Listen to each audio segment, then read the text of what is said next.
नमस्कार, भारत की आवाज देख रहे हैं आप। ओर से ही जो भी अदालत का निर्णय रहा है वो आदेश को उन्होंने माना है।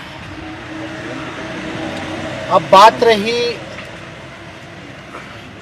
लालू जी की सजा को लेकर के, तो इसको लेकर के हमने पहले भी कहा कि ये विशेष अदालत है, सीबीआई की अदालत है और ये this is not the last judgement, ये कोई अंतिम फैसला नहीं है।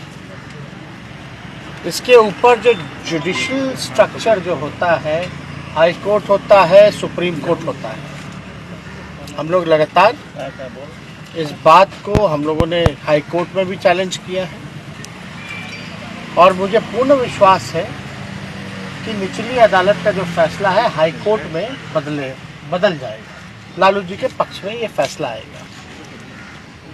अब 5वें मामले में सज़ा सुनाई गई है। सब में किसी में कुछ 3 साल, किसी में 5 साल, किसी में 7 साल, ये हम लोगों ने देखा है।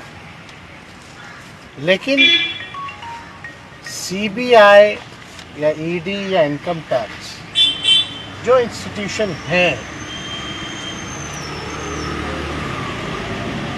वो लोग लगातार जो है एक मामले को उन्होंने स्प्लिट किया। केस मुकदमा एक ही है, कॉन्स्पिरेसी का चार्ज है और 6 मामले अलग अलग बनाए गए, जो कि देश में इतिहास में पहली बार ऐसा हुआ। हम तो बोल रहे जब से आज़ादी हुई तब से ऐसा फैसला हुआ ही नहीं कभी। फिर भी हम लोग जो आदेश का पालन हम लोग करते हैं। लेकिन आप ये देखिएगा कि आज़ादी से अब तक चारा घोटाला, हम कहते कि अब तो सज़ा हो गई, भूल जाइए। और घोटाले कौन कौन से भाई, कितने घोटाले हुए देश में? अरे देश की छोड़िए, बिहार में बताइए कि उसके बाद से कोई घोटाला ही नहीं हुआ क्या? लगभग 80 घोटाले हो गए। Where is CBI? कहाँ है सीबीआई? कहाँ है ईडी और कहाँ है इनकम टैक्स और इंटरपोल? एनआईए कहाँ है? हम तो पूछना चाहते कहाँ है भाई? कितनी तेजी! और देश में केवल एक ही नेता, एक ही घोटाला। गजब की एजेंसी है भाई, पीठ थपथपा रही है। ये तो तुत्ता का काम करती है, इसमें तो हमको बोलने की जरूरत नहीं है।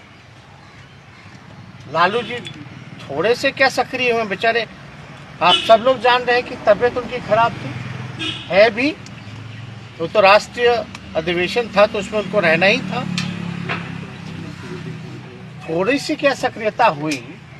अब तो 24 का ज़्यादा दिन चुनाव का बचा है नहीं ना, तैयारी तो अभी से शुरू है। यूपी चुनाव के बाद लोकसभा की तैयारी हो जाएगी, तो थोड़ी सी सक्रियता आती है। और सीबीआई जो है विजय माल्या जी को भूल जाती है, नीरव मोदी जी को भूल जाती है, ललित मोदी जी को भूल जाती है, मेहुल चौकसी भाई को भूल जाती है। कुछ दिन पहले ही 23,000 करोड़ रुपए लेकर के भागे, उनको भूल गई। अरे ये देश से कैसे बाहर चले गए? हमको हनीमून पे जाना था, मेरे लिए लुकआउट नोटिस था। हमको कोर्ट से लुकआउट नोटिस हटवा करके बाहर जाना पड़ा। हमने कौन सा अपराध किया था जो हम पे भी लुकआउट नोटिस था? हम तो कहना चाहते हैं भाई, इन लोगों के लिए नीरव मोदी, मेहुल चौकसी, विजय माल्या, नीरव मोदी, क्या इन लोगों के लिए लुकआउट नोटिस नहीं था क्या? क्यों नहीं था? कितने बड़े बड़े घोटाले हुए बिहार में। सृजन घोटाला, उसका रिकवरी कौन करवाएगा? वो भी तो कोषागार से गया, वो भी तो ट्रेजरी का मामला था। बिहार के कितने जिलों में हुआ सृजन घोटाला? मुख्यमंत्री के जानकारी हेतु क्यों नहीं मुख्यमंत्री पर कार्रवाई की गई? बल्कि चारा घोटाला में तो लालू जी ने ही आदेश दिया जांच का। जिसने जांच का आदेश दिया, जिसने जांच करवाया, उसी को तुम जेल भेज दी। कोई बात नहीं, लालू जी जाते जाते बोले ना झुके हैं ना झुकेंगे। हमेशा सांप्रदायिक शक्तियों से लड़ते रहेंगे, उसकी सजा मिली है। और देख रहा कोई एक बार थोड़ी ना, बार बार सजा मिलती जा रही है। लोग को लग रहा भाई किस बात का बार बार एक ही आदमी पर सजा सुनाई जा रही है, और जो यहाँ 80 घोटाला करके बैठा, सृजन महाघोटाला महापाप करके बैठा बालिका गृह वाला, उन लोगों पे कोई कार्रवाई नहीं होती। तो भाई हम मेरे अगर ट्विटर पे जाइएगा तो पहला ही टैग्ड है एक ट्वीट, थोड़ा पढ़ लीजिएगा।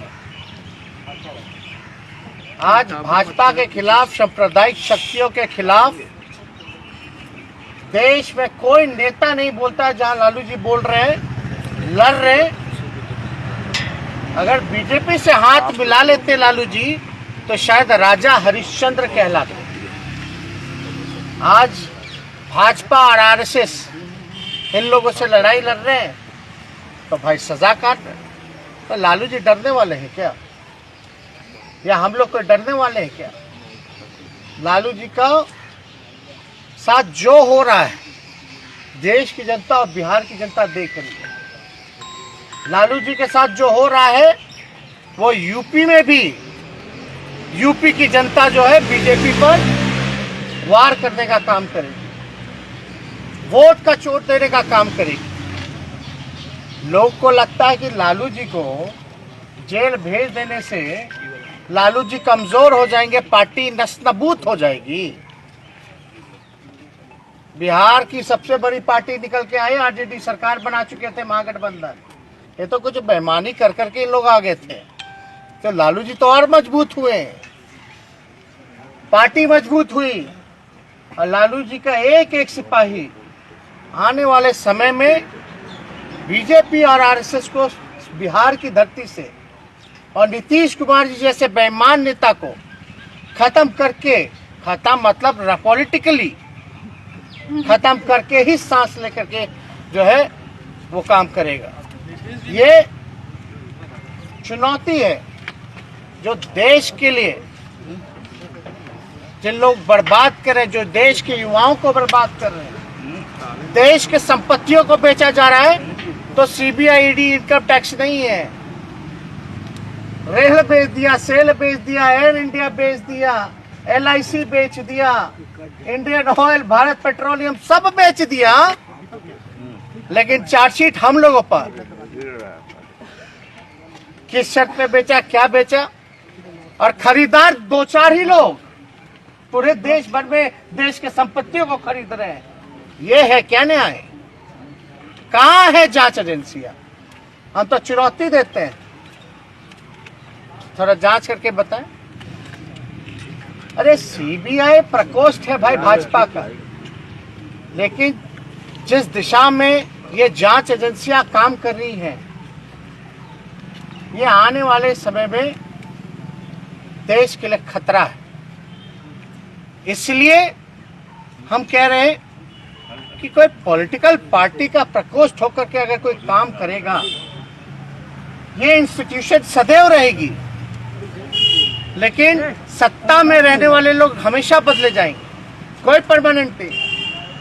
अगर इसी हिसाब से दुरुपयोग होता रहा इस तरह की जांच एजेंसियों का, तो बुरा प्रभाव, और जो लोग न्याय के लिए, देश में जनता जो न्याय के लिए जो लोग लड़ते हैं, उनको न्याय नहीं मिलेगा।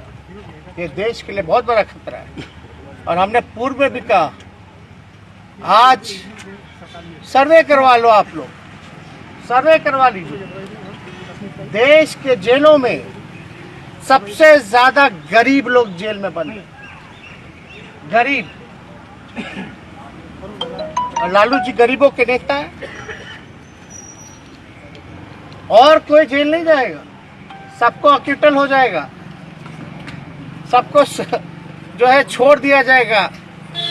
अरे हमने तो महाराष्ट्र में, अब कोई बीजेपी का अगर कोई भाषण एड़ी के चोटी पे करता है, सीबीआई है, ई है, वो है, थोड़ा हमसे मिलवा दीजिएगा, उनसे पूछिएगा कि महाराष्ट्र में क्या हुआ था भैया।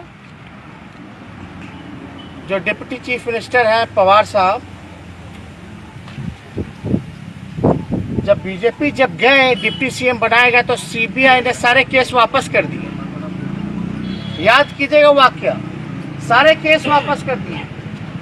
जब सारा केस खत्म हो गया तो पवार साहब वापस एनसीपी में आ गए, जो शरद जी के भतीजे हैं। जब वापस आए तो दोबारा ईडी और सीबीआई के छापे और रेड पड़ने लग गए।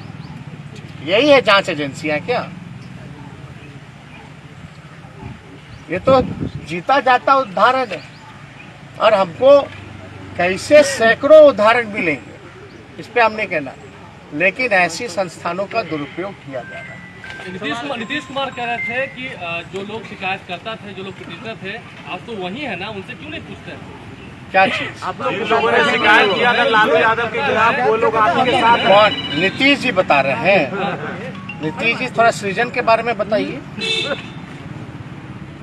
आई हैव नो इंटरेस्ट। बिहार की जनता और देश की जनता को रुचि इस मामले में नहीं है कि चारा घोटाले में नीतीश जी की प्रक्रिया क्या है। बिहार की जनता और देश की जनता का इंटरेस्ट इसमें है कि आपके रहते 80 घोटाले हुए, आज तक कोई अधिकारी मंत्री या आप पे क्यों नहीं कार्रवाई की गई? सृजन मामले में क्यों नहीं कार्रवाई की गई? सीएजी का रिपोर्ट उठा के देख लीजिए आप सब लोग। 2 लाख करोड़ का हिसाब कहाँ है मुख्यमंत्री जी बताइए? 2 लाख करोड़ का इंटरेस्ट इसमें है। और नीतीश जी को बताना, हम देखिए बड़े हैं, मुख्यमंत्री हैं चोर दरवाजे के, तो हम इतना ही उनको कहेंगे कि चारा घोटाला में आप तो मत ही बोलिए। आप जहां बोलिएगा तो आपका क्या भूमिका है, अब हम जाना नहीं चाहते इतिहास में कहां कहां क्या क्या भूमिका है, डिटेलिंग हो जाएगी। मुद्दा से नहीं भटकाना चाहते। नीतीश जी सृजन पे आइए, 80 घोटाले पे आइए, इस पे क्यों नहीं बोलते? 2 लाख करोड़ रुपया सीएजी रिपोर्ट में आया, कोई हिसाब किताब नहीं है, ये इंटरेस्ट नहीं है। चारा घोटाला कितना 1000 करोड़ का, यही 2 लाख करोड़ रुपया कहाँ गया भाई?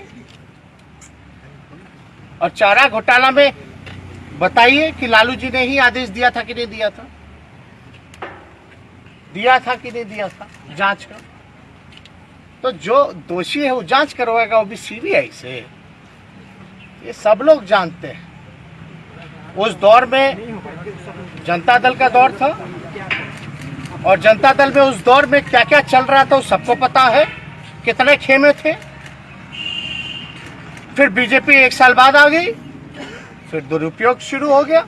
तो ये बताने की हमको जरूरत नहीं है। तो आपने बोला कि नीतीश कुमार की राजनीति जो है उसको खत्म करके बीजेपी को खत्म करेंगे, और चीजें बोला एक बार फिर से। हम बस इतना ही कह रहे हैं कि लालू जी के साथ जो हो रहा है बिहार की जनता देख रही है, और बिहार की धरती में बिहार की जनता ने लालू जी को आशीर्वाद दिया, और बिहार में सबसे बड़ी पार्टी के रूप में ही नहीं बल्कि हम सरकार बनाने का मैंडेट भी मिला था, जनादेश था, लेकिन चोर दरवाजे से ये लोग आए। अब देख रहे हैं ना लोग भाई कि क्या लालू जी के साथ बार बार एक ही आदमी को प्रताड़ित किया जा रहा है। तो आने वाले समय में लालू जी के चाहने वाले लोग या बिहार का हित जो चाहते हैं, देश का हित जो चाहते हैं, वो सब जो है भाजपा, आरएसएस और नीतीश जी को, पार्टी को जो है विलुप्त करके ही, राजनीतिक रूप से खत्म करके ही सांस लेने का काम करेगी। बहुत बहुत कह रही है कि अगर आपको हमारा ये वीडियो अच्छा लगा है तो प्लीज़ लाइक, शेयर और सब्सक्राइब करना ना भूलें।